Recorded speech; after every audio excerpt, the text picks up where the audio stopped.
So the first thing I wanted to ask you about was your earlier life. Sort of what got you interested in the priesthood for starters, I suppose, and what sort of led you there. Where you started out spiritually and religiously, and I suppose like how your childhood was back at that time. Well, I was born in Saskatchewan, but we came to BC after losing everything in Saskatchewan during the Depression. We arrived there in 1937,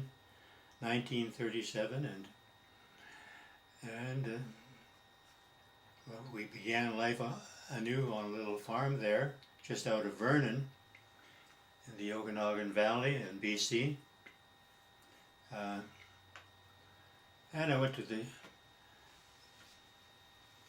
the local school, the rural two-room school, 1 to 6, and I always had a deep personal faith life from my home, and I often realized that I was my siblings were the only Catholic family in that whole area, because it was quite a Protestant area, and we had to stand and walk our faith under somewhat of a cloud, in the sense that we weren't we were the only Catholics, and we weren't that well received. But my mother had a very strong faith, and my dad also had the Catholic faith,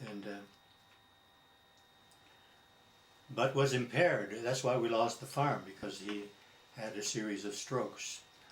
So that's the background of my personal journey, and then I went to the high school by bus for grade 7 and 8, and off to the seminary at the coast in Burnaby at that time.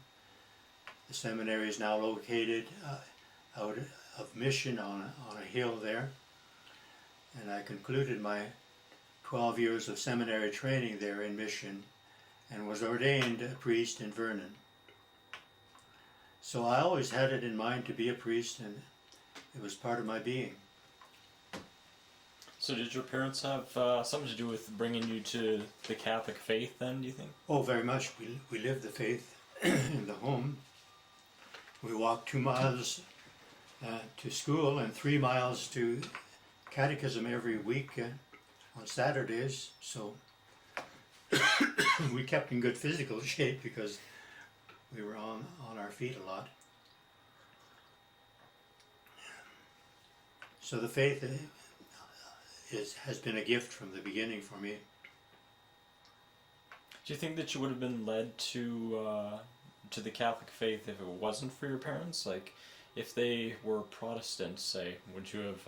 Do you think you would have ended up a Protestant down the road, or would it have really affected anything? Well, Jesus has always been important, and ultimately Jesus would have led me to the Catholic Church. I'm convinced of that. But you might debate that. But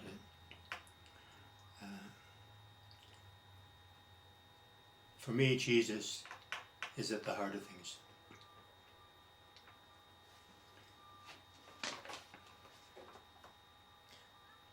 When did you get your pilot's license? Well, that's a surprise for me, because when I was ordained, it was in 57, and shortly after I began on my day off. We had 1 day off a week. In those days I was in Kamloops, and there were several home builders working in the Kamloops area, and that's how I spent my day off, working on building these home-built planes. And it was really that inspired me to learn to fly. And so I took my pilot's license, got my license in 62. The next year, in 63, I had wings, and I flew up to Alaska and back. And basically that little plane that I used to go to Alaska ended up being mine, because when I was shipped up to, when I was transferred from Kamloops to Blue River in this area in '65, I gave up my part ownership in an amphibian for this little two-place Jodel, which was a real gift because there was no highway in this area when I was sent up here. So I can't imagine what a blessing it was that I learned to fly and that I had wings, because it was either plane or train to get back and forth on my mission in those days. So is that a plane that you built then? Or It was a plane that my friends built, and I was allowed to use it. Then it became mine as I gave up my partnership in the amphibian Teal that was being built. It was ready to fly when I was transferred in 1965 up here. So I flew up with that plane to Blue River, built a little hangar there, and it served me so well. It's just, there's no words that can fully explain how well that little plane served me. Not only for flying up to Valemount, down to Avola and Wavenby and Birch Island, they all had little strips. Avola doesn't have an airstrip anymore, but I used to land on the grade for the highway which was being constructed. They were building the highway when I came in '65, but they hadn't got as far as Blue River yet. But Avola had an area that was just ideal for a little landing strip, so I used it a lot. Plus I went up to the prison in Upper Clearwater too. They had a hayfield near the prison. It was a prison camp. It was a minimum security camp. I used to fly in there to visit the prisoners as well. So if I had driven, I could never have covered the territory that I did. so most of the flying experience then was, flying from mission to mission and that sort of thing. Like, did you ever take it on any more so, I guess, recreational flights or that sort of thing? Oh, for my holidays, I mentioned flying to Alaska and back, which was beyond my. It tested my. I wasn't really experienced enough to take that trip, but since then I flew to Saskatchewan a couple of times to visit the relatives. I flew down to St. Louis twice because my cousin was dying of multiple sclerosis and I had got to be quite close to him. So that plane served to get down there to St. Louis twice. So that was my holiday. Do you mind if I shut the door here quickly? No? Just bit of a draft.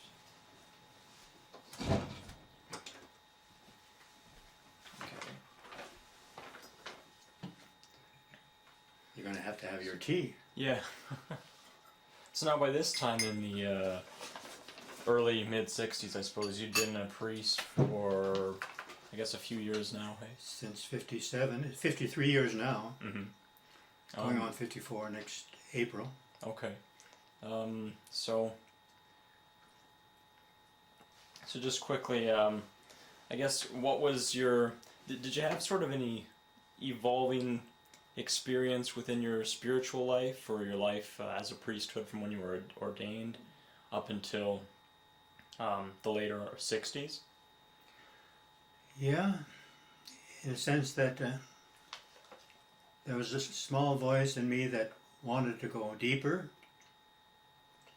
and I had spoken to the bishop about the possibility of spending 6 months or a year in the Holy Land, and but that never was finalized. But my struggle in the wilderness, I think, resolved that little voice, because it deepened that longing to go for a deeper walk with the Lord in that wilderness. I can't express it fully, but it replaced any need to go on a study, a sabbatical, or and it deepened my own zeal to tell others about Jesus, and so much so that I really had to back off a bit after being in the wilderness, and I was so zealous to proclaim the Lord that it really was like, oh, like I'm sort of imposing it rather than proposing. So I worked for a few years on just backing off and the way I present the Lord to people, so that it's an invitation rather than a heavy.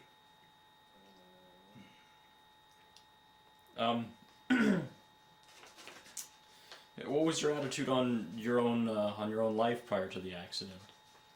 On my own? On your own life. I mean, I guess you sort of answered that a little bit, like how you were saying you wanted to go to the Holy Land for a while and that sort of thing. So did you find yourself in a state of almost discontentment in a way, like? Wanting more. No. That was the best way I could put it. And I found more, much more, over the years, because that wilderness survival is somewhat of a story of my own survival as a priest. It has led me to a deeper walk with the Lord each year. Do you want to talk quickly about the weekend retreat you were at before, just right before you had the crash? Oh, that would be a week-long program that we had for families. It was a camp out in the town. The town wasn't as well built up in the 70s as it is now, so we had campers, family units from Wavenby, Avola, Blue River, and many came from further, maybe 7,500 individuals for a week-long retreat, so to speak, or Bible camp, or we called it a celebration week. And at that time too, we had a number of volunteers who came to help out, and we built this center that we're in now with volunteer help mostly from out of town, and Dave Sweeney was one of the volunteers that helped us for the summer program, and he also flew with me to the Bowen Lakes for a canoe trip as a bit of a holiday after the program for the children and family units. It was more than children, it was basically family gathering of a number of families.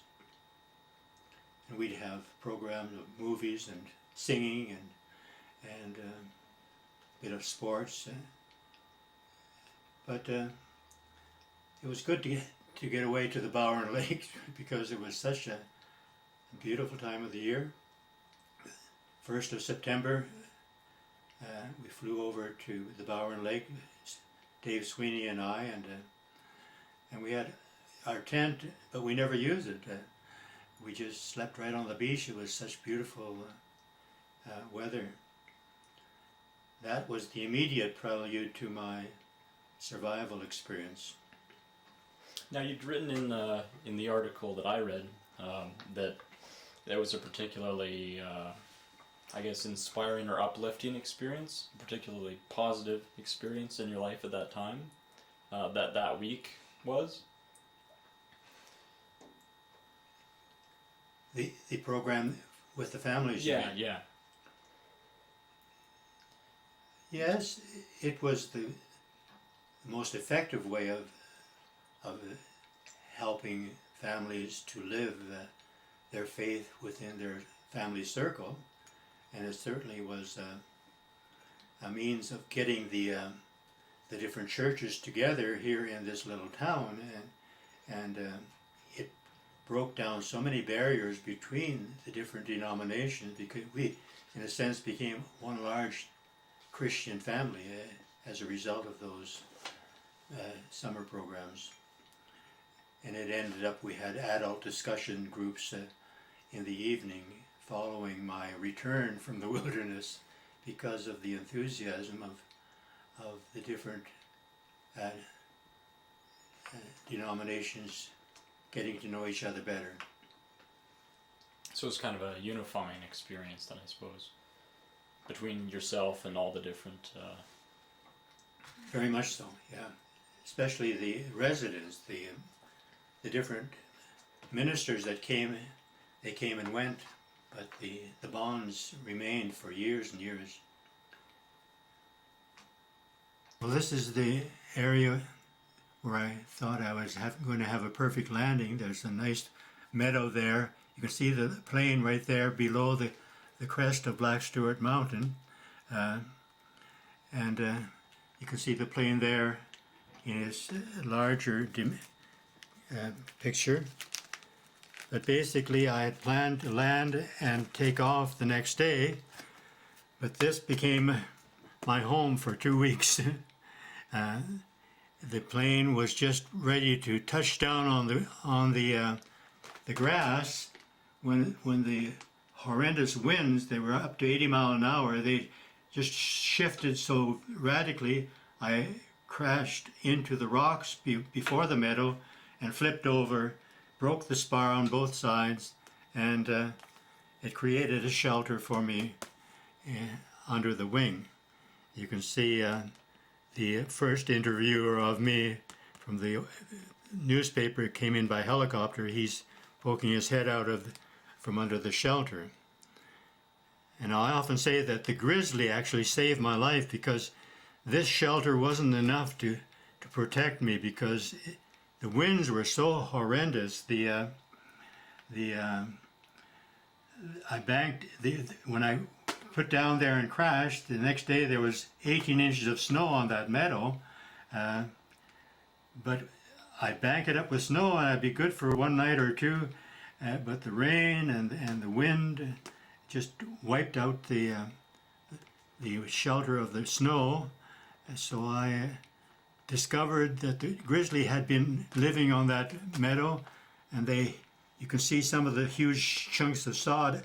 I had built that right up against the shelter to keep it from blowing away with the wind, and the fabric was being torn by the violence of the wind, but that sod was the #1 protection. And there you see where I was rescued on the Caribou River, 5 miles up from the Caribou Lake. And this albatross is the one that picked me up. And these are 3 of the hunters that were from Seattle. There were 4 altogether. And they were so proud of me. They had 4 moose and in the boat, but they were more proud of finding me than they were of having their moose killed. That was an amazing experience to be rescued by them on the Caribou River there. And this scrapbook is the result of many people who wrote in and people in McBride who wanted to get me airborne again. It took 2 years to rebuild the airplane. Actually, it was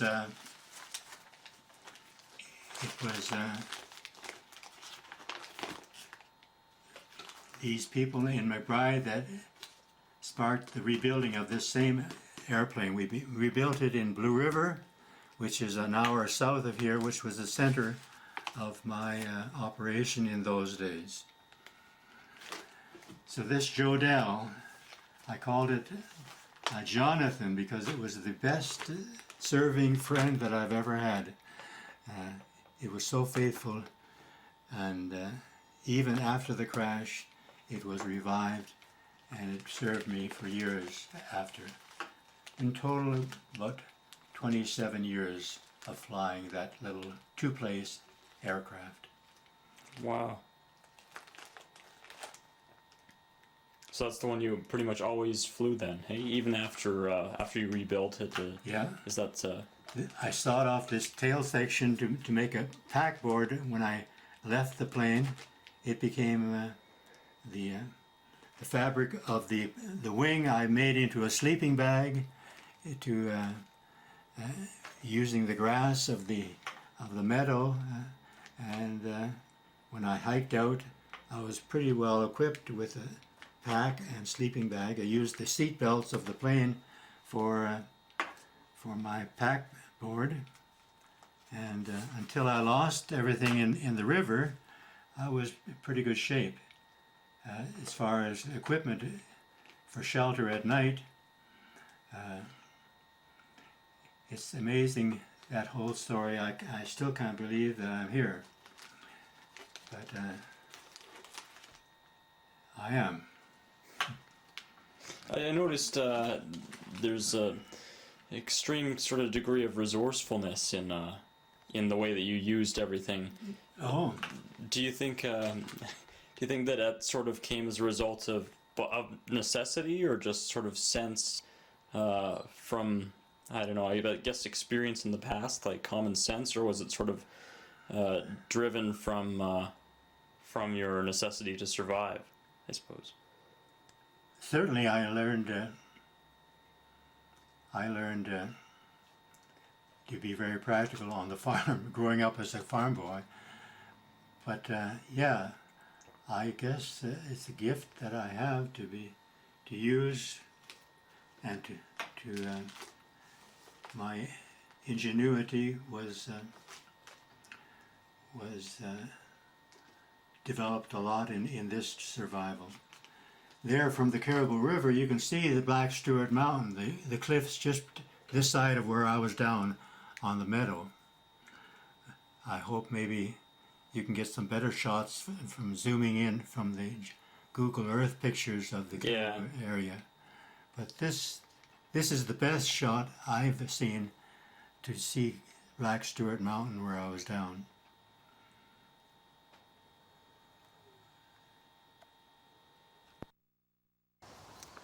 The old store.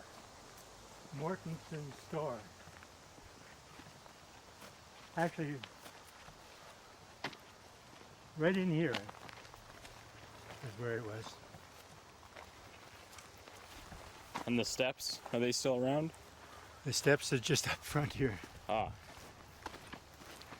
And that was the only church in town when I came. It used to be the Anglican church. And here's the front steps of the store right there. Right here, hey? Yeah. Not much left. And the train station was just on the other side. Here's the base for the train station. Yeah, they got rid of the train station then, I guess, hey? Yeah. I remember taking the train through here a couple times, and they just sort of dropped people off on the side of the track here. The train station has become the museum. You'll see it on the way through. But all the other center of town now is on Fifth Avenue. This is Main Street, and you can see down there where Main Street joins Fifth Avenue. And a few houses on this side. The Legion, the Canadian Legion Hall down there, you can see. Yeah, this is a whole area of town you don't really see from the highway. That's right. And here's the present library. Down there you'll see the hotel. That was there from the 60s on. The old hotel down there, you can see it with the green roof down there. So Valemount is a very special place in my heart, and it'll survive and grow, I'm sure. And because it's surrounded by mountains, there's no other place. On all sides you'll see mountains, if you can get beyond the trees. Yeah, Do you suspect you'll get transferred again sometime to a new parish? I got my cemetery plot here, so that might be my next transfer. Oh, okay. But if I live to drive my present car, which I just bought, as long as my old car, I'll be 102 when I leave here. So who knows? I'm ready for anything.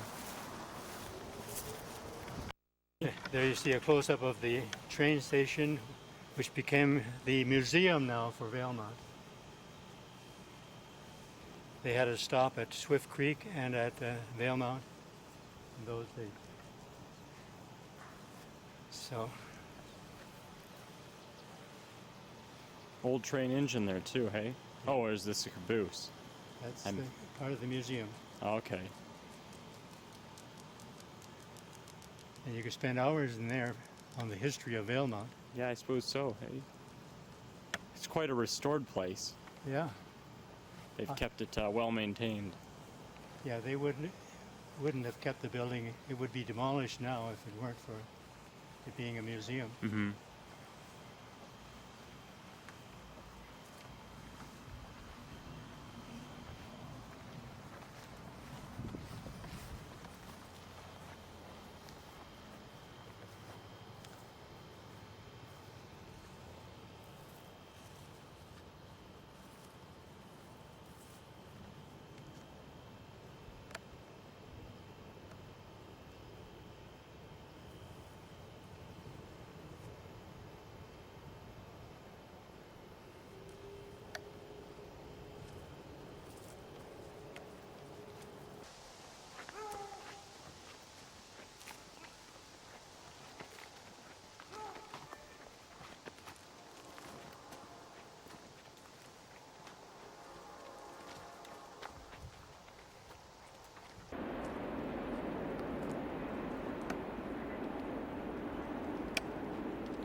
I would have done pretty well.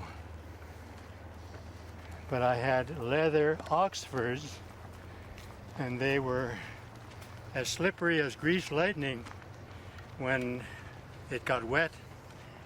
And when I was on the road, all 9 days, it just rained and rained and rained.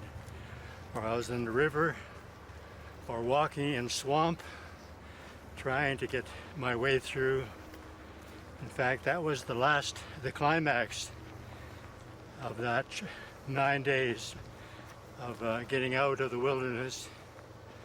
It took 3 days wandering in circles in that swamp, and how I survived that is a bit of a miracle in itself, because those slippery shoes were so I would have been better to have thrown them away, because they jeopardized my life many times. The only pair of shoes you had. That's right. Isn't that interesting? I wasn't equipped for the wilderness in more ways than one, especially my footwear. Rescue. The helicopter that rescued me was a twin motor at front and back, so it wasn't a small one like that. Mm-hmm. They had a huge crew on it, and they took me from Keithley Creek on Caribou Lake. In 40 minutes I was in Prince George and in the hospital. It was just an amazing switch from the wilderness to the hospital. And being in the hospital was so difficult, because I couldn't adapt readily to the heat. Mm-hmm. The normal room temperature was just like an oppression. I just sweated, and it's amazing how the body adapts to the cold. and it takes a while to adapt back to normal human temperatures. That was another miracle in my 19 days in the hospital after my rescue. It was such a shock to come from the wilderness, whoop, right into the... but thank God I have these two legs. I wouldn't have these two legs if it weren't for having quick hospital treatment to get the circulation back. Because without proper footwear, I got trench foot, and my circulation was cut off in my legs, and I couldn't even walk. The last day I couldn't walk anymore because it was like walking on stilts and having to learn how to balance on stilts and stumbling and falling, and like it was quite an experience. I couldn't figure out what happened to my legs. They were there, but they were useless. I couldn't walk anymore. Is that another instance where the shoes were kind of more detrimental to the experience than? Yeah, especially because I had to replace the shoelaces with thread from the fabric of the aircraft, and that when it was frozen I couldn't untie. And so I ended up leaving my shoes on the last 3 nights, and that was deadly. One of the big mistakes I made was to leave my shoes on as I made a shelter, and so I wouldn't have to fight getting them back on in the morning. I left them on, but thank God I didn't lose my 2 legs. So I go for a hike often just thanking God for these legs of mine. Just that you can still use them again. Yeah.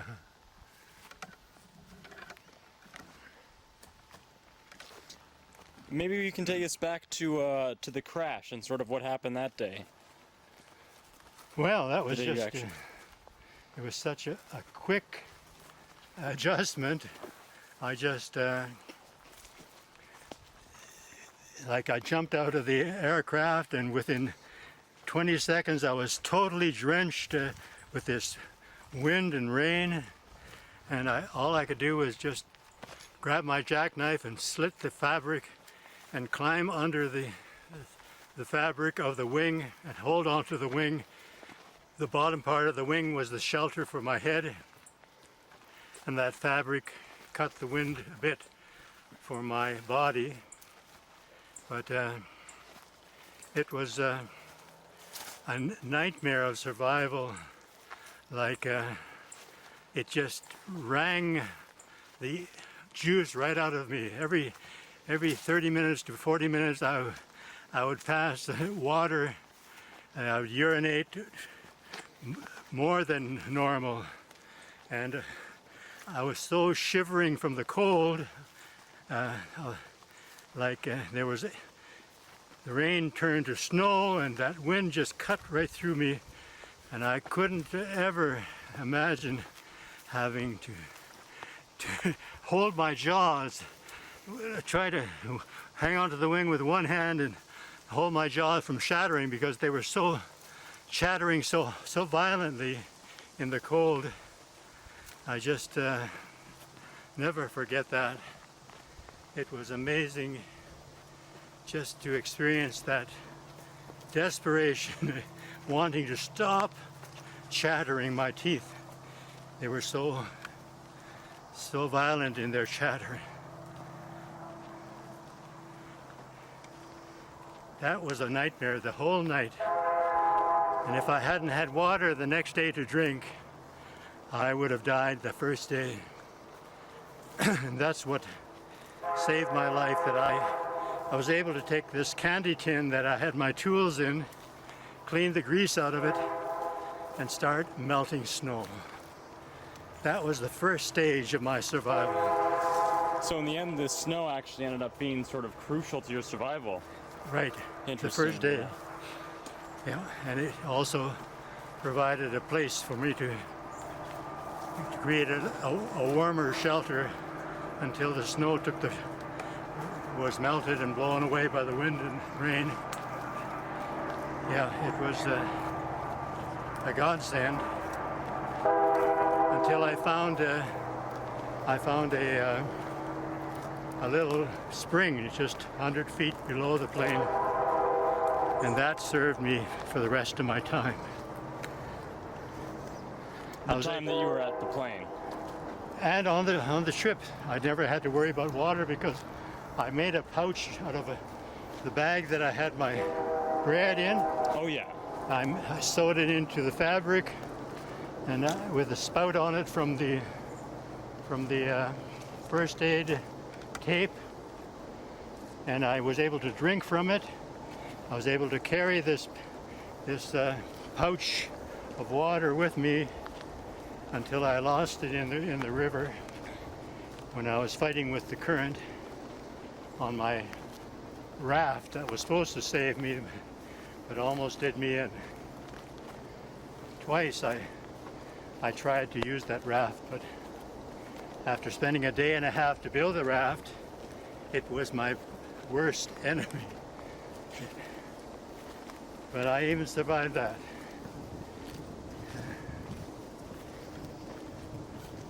Now, what kind of a place were you in sort of emotionally and psychologically, I guess, when you first crashed? In the first crash, it was the first... When you did first crash. So in other words, I guess the first night that you spent in the airplane. My first feeling was to panic, but I knew that I wouldn't survive if I panicked. And so I was focused on fighting for my life against the cold and the wind. That was my only focus. I didn't have time to worry about anything else. Did that sort of evolve a little bit as you carried on throughout the remainder of your stay in the wild, throughout the 20 days? Well, in a sense that I had, before I left the shelter of my plane, I had prayed that the Lord would give me the courage and the strength to give every last ounce of my energy and in trying to survive or get out. And he did that. And that's always what revived me when I was down, ready to just let go and let myself die. I heard that voice. You got enough energy. You can get up and go on. That was an essential part of my survival. Did you ever feel that you might not survive? Well, I never knew. I just knew that either I would be rescued by being taken to heaven or by some miracle on earth. And I didn't know until that last miracle. In fact, when they rescued me, it was in the face of experiencing them missing me and being left there without being able to walk on the riverbank. And my thoughts immediately turned to how I would survive without being able to walk any further. And that, in those minute or two where it took the big motor launch to turn around, it took a while before they could turn around on the river to come back and pick me up. But first of all, I knew, or I felt deep within me, they had missed me. And to see them come back, it was like knowing what salvation is like, to be rescued where I couldn't go anymore.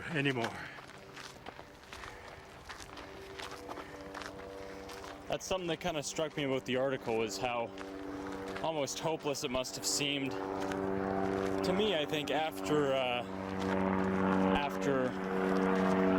several planes, like the plane that flew right over top of you. Or was it a helicopter? Both. They flew right over top of you and they couldn't see you on either side. Yeah. Just because of sort of an unfortunate circumstance in the way they were positioned. Like when the albatross flew over top of me, it was so close I could have hit it with a rock. But they didn't see me because I was right under the belly of the plane. When they banked, they couldn't see me. But I could almost touch them. And then when the helicopter came, it was like coming up to rescue me, and searching for a place to land, and then going out and coming above the fog, and then it disappeared, and I never saw it again. That was really difficult to swallow.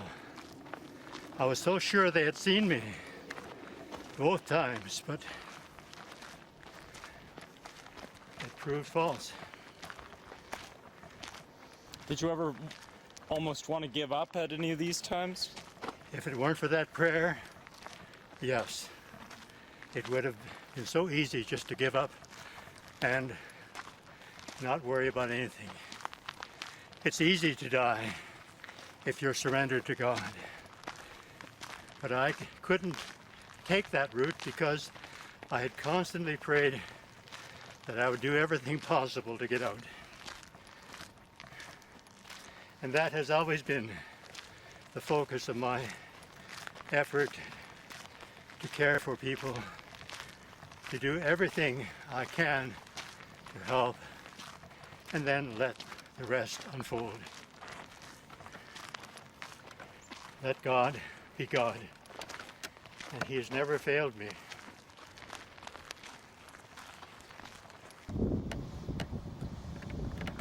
It's like living in the lap of God's love.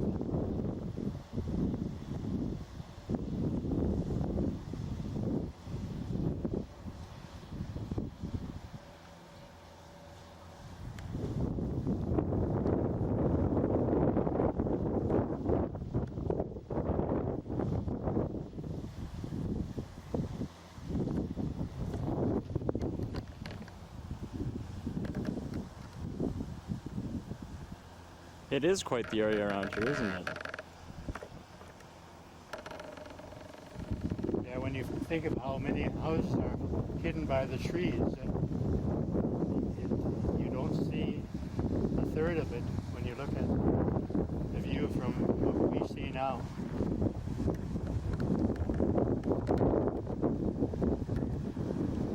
Now, do you want to talk about how long you've been here again in Valemount? Well,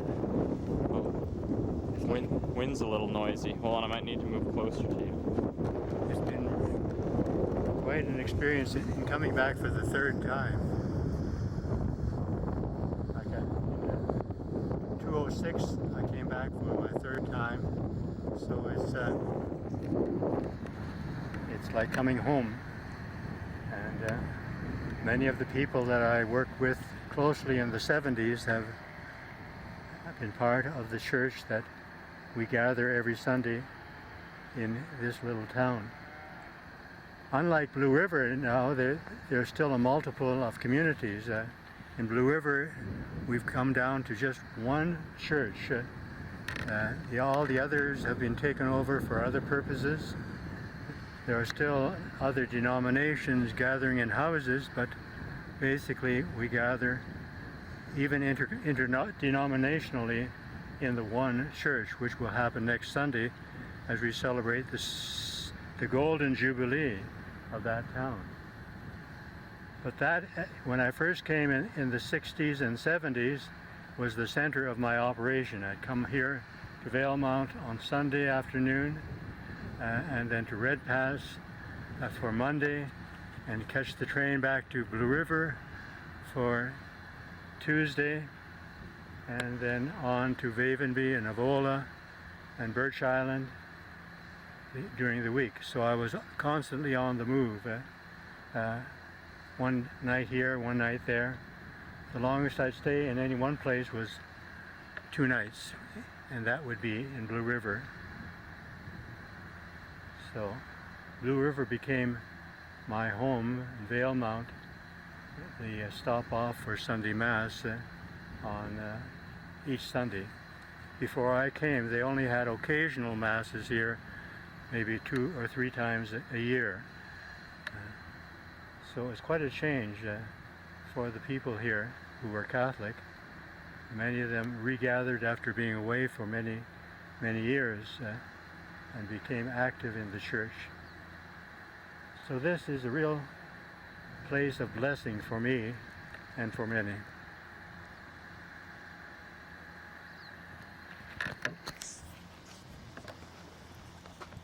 And you look at those mountains over there, and you see beyond, an hour of flight, you'll see Black Stewart Mountain on the map, beyond those peaks there. When the local people were searching for me, they spent a lot of time hiking up those gorges, looking for signs of a plane crash, but they never found me, because I was far, far beyond. Did you think that they would find you, or did you think that you'd have to sort of find your own way out, sort of like what you ended up doing? When they couldn't pick me off the mountain, I knew that I had to make my own way out there. There's no way they could get all that way in. I knew how far I was from Valemount.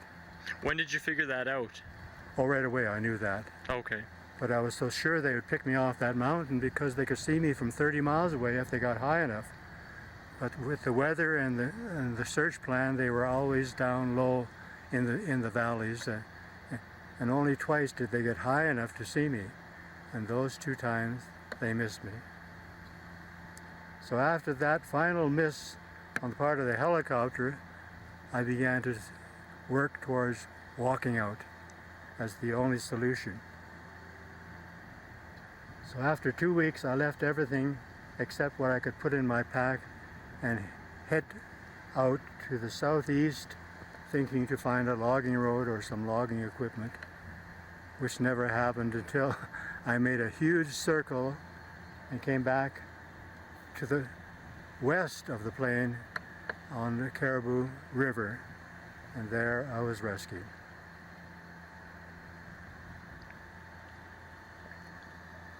Yes. Now, how did that feel when you finally found somebody there and you knew that they spotted you? Well, I didn't know until they actually appeared again having turned around and come back up the river, and that was just overwhelming. I just fell on my knees and thanked God, and they took over from then. I just let them strip me and put on new clothing, and they really looked after me. It was amazing, the response they had, like being taken care of like a little baby. By then you were pretty worn out. Hey, like you weren't able to walk. You were obviously you hadn't hardly eaten anything in 21 days. And when they got me 20 minutes later to the hunting camp, Bob Kahn's wife, the hunting guide's wife, they were expecting the crew, and they had a huge pot of chicken noodle soup, and I only had time to eat 2 of those bowls of soup before the Albatross was landed to check out my report of being found. They landed and came to check on me at the hunting lodge, and then within 40 minutes I was in Prince George via the Albatross plane, the amphibian twin motor plane took me right to the hospital in Prince George within 40 minutes. It was an amazing transition, so quick, it just overwhelmed me.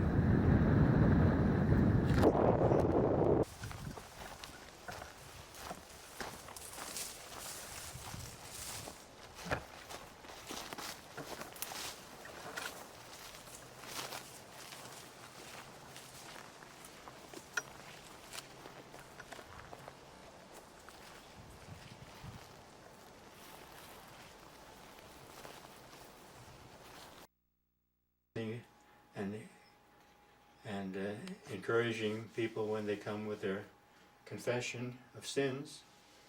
And so I spend a very important time within the behind the grill of the confessional. I come in from the other side, and the penitents come in from this side. And they come in from praying before the Lord in the church.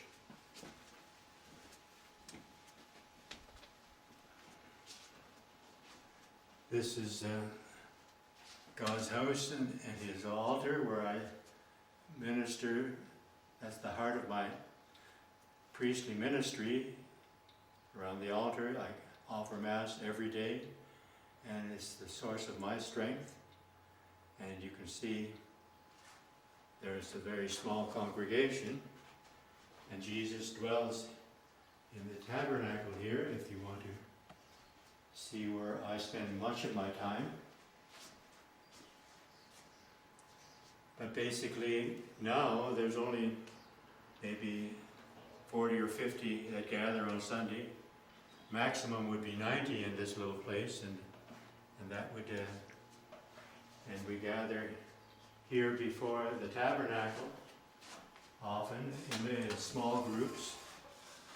And here's where I do most of my praying, right here before Jesus in the Blessed Sacrament. My daily office takes up to 2 hours, and besides that I do my scripture reading and my study of the truths of the Church. I reflect on the Catechism of the Church each day. But basically it's a dialogue with Jesus, who dwells among us, hidden in the presence in the Eucharist. With the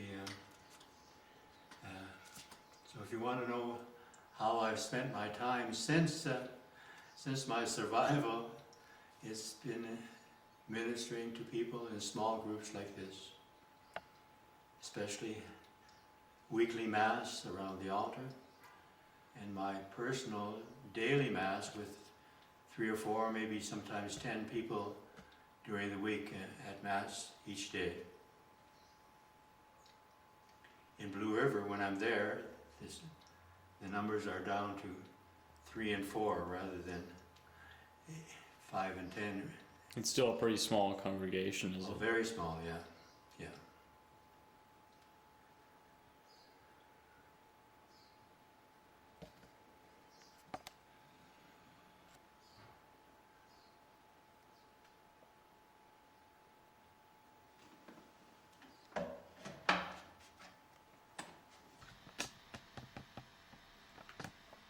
So now, yesterday you were talking about what your goal was as a priest, and so I'm wondering, for starters, before your plane crash, what was your goal as a priest, and what direction did you feel called to take with your life?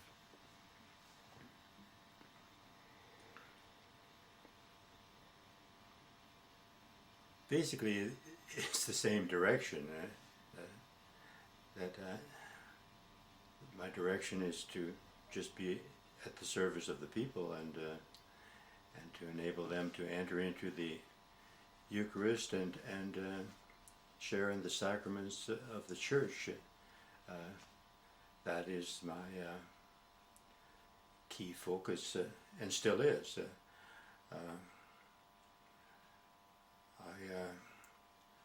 I see issues now that I didn't see before. One of the things is I wasn't aware of my own, where I was spiritually in my own journey. I was so focused on doing things for building and working with people. I was more focused on action and other people's needs rather than my own. In that whole 23 days of being overwhelmed with issues, I had to really deal with my own surrender to acknowledge that this is bigger than me. I've got to rely on strength that is beyond me. I guess that's where the deepening occurred. Does that sort of answer your question? Yeah. Was this sort of an immediate thing as soon as you crashed, or was it sort of something that gradually you became to realize as things went on over the... Well, it faced me immediately. I was overwhelmed with the wind and the cold and and the snow and the whole scene just was beyond my ability. But that continued. It intensified. The issues multiplied as I went along, and the amazing thing was that I was always so sure that that it would work out, that they would find me, that I knew they were searching for me, and I knew there was nothing that would prevent them from seeing me from 30 miles away if they were up high enough. And but all those certainties that I had were demolished. Like they didn't materialize. They didn't prove to be what happened. Has that affected your faith in any way? Yeah, it deepened my faith. Because I saw God in action in my own personal life. It deepened my prayer life. Like my masses were much more intense. It's so easy to get into just a formality where I'm saying words at Mass, but the Mass was an intense cry for help. When like each day I would offer Mass, I was lucky enough to have altar breads and some wine so I could celebrate Mass every day, and that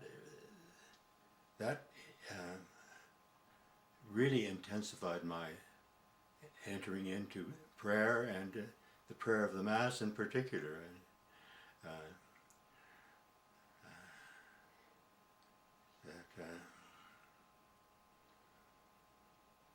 That was quite an experience to pray with such intensity because of the need.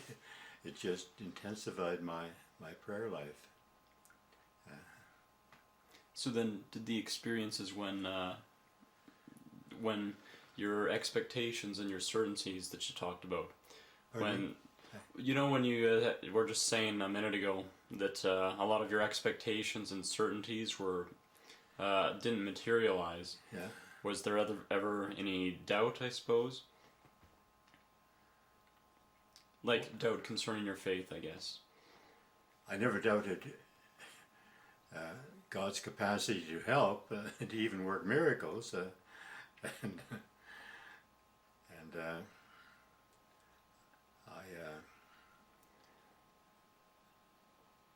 I don't know.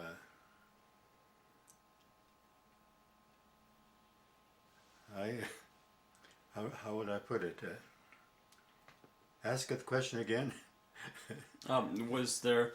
I guess because it sounds like since you said you had these certainties that you would be rescued and that they would spot you on the mountain, and when that didn't happen, were you ever doubtful that That I'd get out? Yeah, but I guess really doubtful that God was going to help you in that situation. Well, I knew He was real, and I didn't know how He was going to help me. I knew either I'd be home in heaven or get out of the wilderness and back home to Valemount. I never was certain what would happen.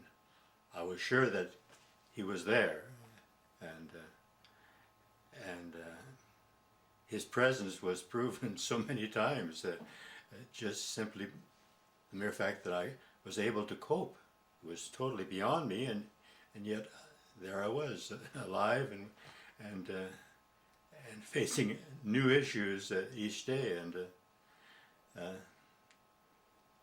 it was an intense working together with God, and our Blessed Mother was very much there too. Mary, the mother of Jesus, was truly there for me as my mother. It was very real. that aspect has stayed with me more intensely, more consciously. I've lived it more deeply, and where I'm very much aware of their presence and the help they give each day, ever since. Did any of your values kind of change after the experience? The general values were the same, but they deepened, they intensified, the fervor increased. That's not a change of values; it's a deepening of what I always believed.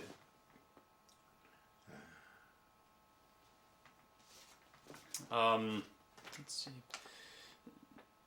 What sort of thoughts were going through your mind when you were actually rescued?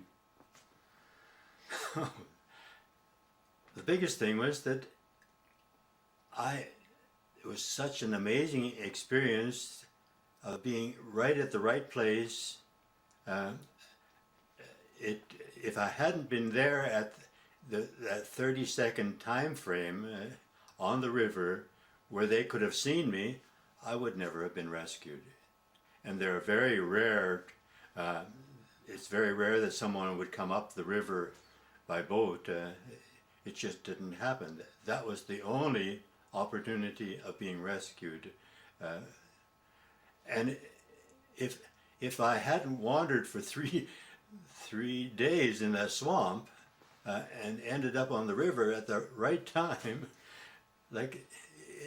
that was just so overwhelming that it wasn't just a coincidence. It was planned. It couldn't have just been a coincidence. That struck me right from the beginning. The hand of God was right there. What happened after the rescue and the recovery? So basically, after you were out of the hospital, then. Well, I came right back to my priestly ministry here. I was so eager to get back. I came back far too early. My whole energy hadn't been. I hadn't regained a normal strength yet, physically, and but I was so gun ho spiritually that it was. Looking back, I should have taken some time just to rest. Just because you were too, I guess, enthused by the experience still? Is that what you're getting at? Or? And so glad to be back. Mm-hmm. It's just, I mean, I could have gone home with my folks, but with some of my relatives or whatnot, but it was here that I most wanted to be, and of course, being here, then I immediately got involved in the needs of the parish and traveling to the different places. It wasn't just one place. I had to be on the move physically and say several masses. So that was quite demanding. You were still going to and from Blue River at this time, were you? Pardon me? Were you still saying Mass in Blue River and such? Blue River, Avola, Vavenby, okay. Birch Island, and I still went to Red Pass, so that was like each day I would be on the move. It wasn't just saying Mass on Sunday. I said Mass in Blue River and Valemount on Sunday, but then the other places I'd go during the week, so I'd be on the go. It wasn't just a matter of having my own bed and my own place where I could rest. I was in a different place every day. Did you have any misgivings about flying again? No, actually, like I test flied my own plane after we rebuilt it. I was the only one available in Blue River to test it out, and it was quite an experience to be back in the air again. But I never hesitated to do it. Were you nervous at all going back in the first time again? Oh, very, very. I focused on seeing if it was all operating properly. I mean, I took a lot of runs on the just on the airstrip before I actually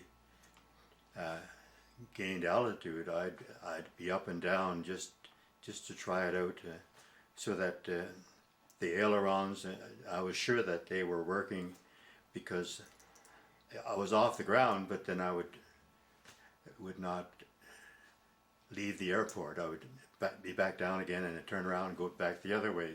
Just I did a lot of that before I actually took off and made any altitude. Did other people try to discourage you at all from it? Well, Harry Heemskirk, who did 90% of the work in rebuilding of that aircraft, I invited him to go along with me. He said, "No, you go ahead." No, but they didn't discourage me.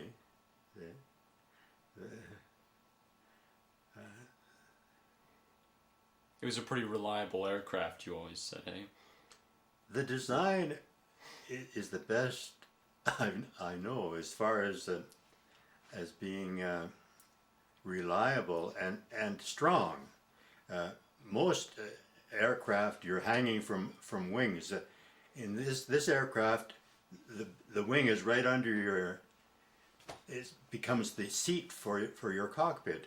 You're sitting right on the spar. It's one spar right through. It's stressed both ways. Like most wings, if you're upside down, you only have 1.5 G's to, if you got a strong shock upside down, you'd lose the wing. But in this case, both ways, whether upside down or right side up, it was 9 G's. It was stressed for 9 G's because the way it was built, it was just one box spar right across from one end of the wing to the other. So that it wasn't 2 wings, it was all in one. So the very design of the aircraft was much stronger than most aircraft. Okay. I could go into that, but that's a technical thing. Something you'd sort of have to know about airplanes, I guess, eh? Pardon? You'd sort of have to know about the airplanes to understand. And the fact that you were side by side, it was the weight was right in the center of gravity of the wing. You weren't sitting ahead of the wing and behind the wing, so that if you only had one occupant, it was nose heavy, and if you sat in the back, you would be in trouble. The balance was very well proportioned that way. What significance did the whole event have in your life? In other words, if you were to suppose a reason why this happened to you, and particularly when it happened to you in your life, what would that reason be?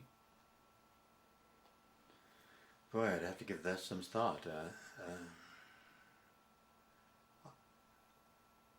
I really haven't reflected much on that.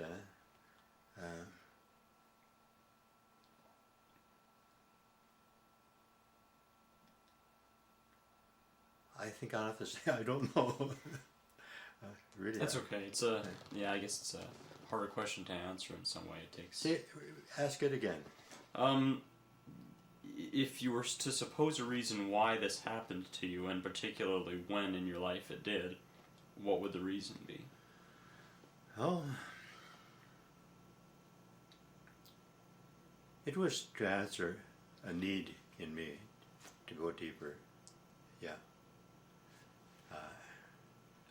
I don't think anything else could have been as effective as a school to just bring me to a deeper walk with the Lord than that. So in that sense, as I look back, it was part of God's plan. Yeah, you were saying before that you were thinking about going to the Holy Land for a while, and this sort of replaced that experience in a way. That need to go and deepen my prayer life, it was resolved immediately through that experience. What lessons have you learned? Oh, actually, first I guess I'll jump to a different question. What's life been like for the past 40 years since the accident?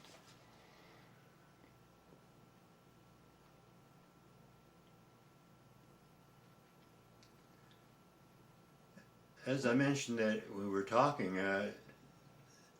the intensity that developed and the zeal to proclaim the Lord had to be modified. Right? I was coming on so strong about my zeal for the Lord that it wasn't allowing people to just freely accept, like I was imposing rather than just proposing the gospel. And it took me a while to recognize that and to see how it actually was counterproductive in my desire for people to come to know the Lord. I was too intense. And I've learned to propose without imposing, whether it's my own vision of things. I've been able to listen more to what God is actually doing and saying to other individuals, and so I've been much more able to be there in a support rather than taking over in someone's journey.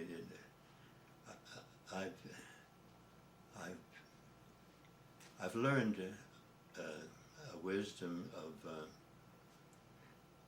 the need to rely mostly on prayer. Like the things I can do are important, but without prayer, nothing is adequate for the job that needs to be done. Because I'm not dealing with just mere human beings. I'm dealing with spirits and forces that are bigger than human beings. And unless prayer is there and I rely on the power of God and teach others to do the same, we don't achieve what we're meant to accomplish. So that whole perspective has deepened over the last 40 years in my practical ministry. And now that I'm pushing 80, I mean it's that is the area where I can deepen my role of service to the community, because I'm largely in prayer. My life has become more contemplative rather than active, and that is a great value for the church in general and for the needs of the community in particular, to just be there in prayer and teach others to pray like that, not by words but by them seeing me before the Blessed Sacrament and just being in communion with Jesus, who dwells among us in the sacrament. Most people don't even acknowledge that he is there, but he's very real for me. Does that sort of, I guess that kind of answers what lessons you've learned then since, hey? Or do you have anything you'd like to add in response to that? At the moment, nothing comes to mind, but if you ask some questions, maybe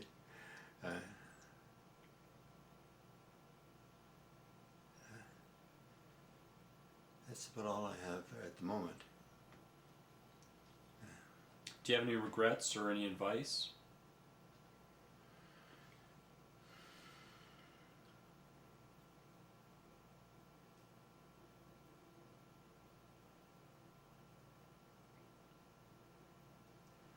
I guess the biggest thing, as far as advice is concerned, I don't regret so much that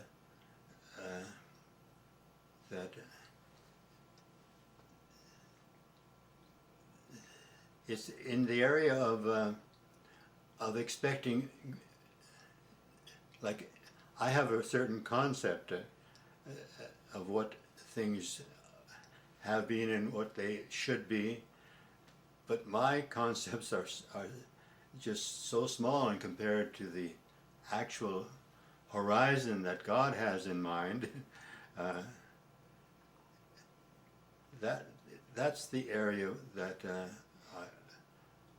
people need to be ready to open up to greater things, not just to assume that they're going to be like they are now.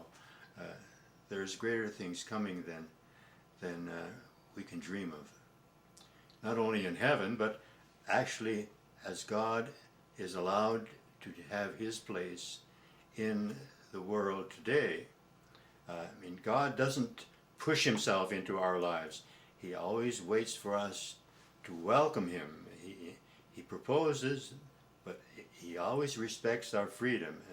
And God can only take over fully when we give Him full permission.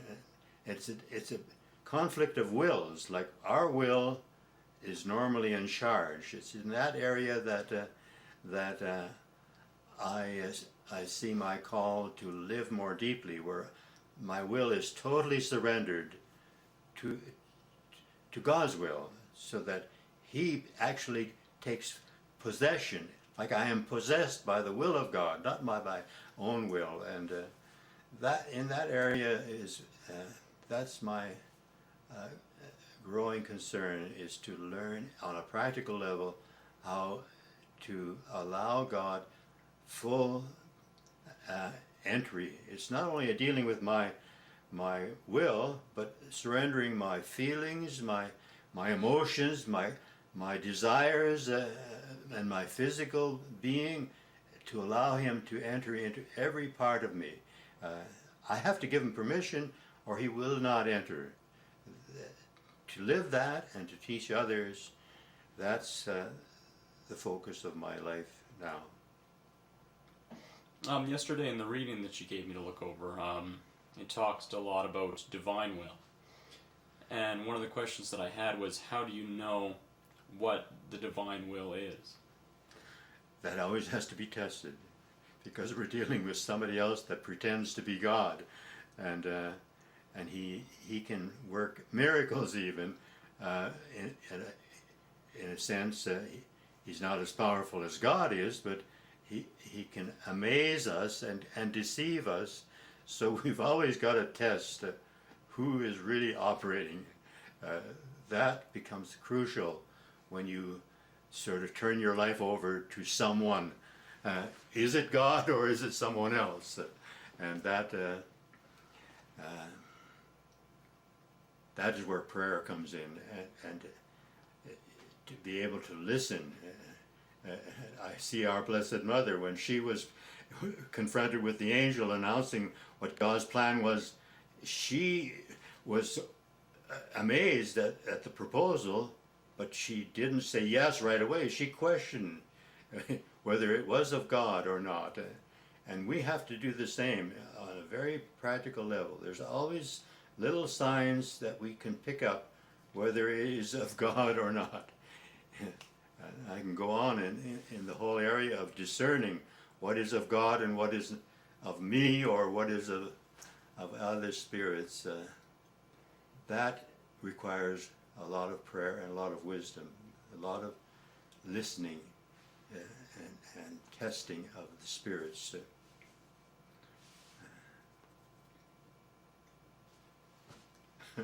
I think that's all the questions I have. Okay.